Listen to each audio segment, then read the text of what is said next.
शायरा यमुना अहमद। तू शहर में नहीं था और शहरे जां के अंदर कोहरा सा भर गया था। तन्हाई जम गई थी आँखों की पुतलियों में। लम्हे चटक रहे थे होठों की पपड़ियों में। पैरों की उंगलियों में रास्ते लिपट गए थे। तू शहर में नहीं था और शहर की हवा भी मैली सी लग रही थी।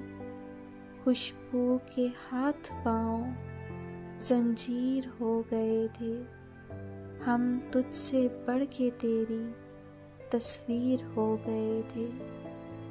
तू शहर में नहीं था और शहरे जां के अंदर कोहरा सा भर गया था।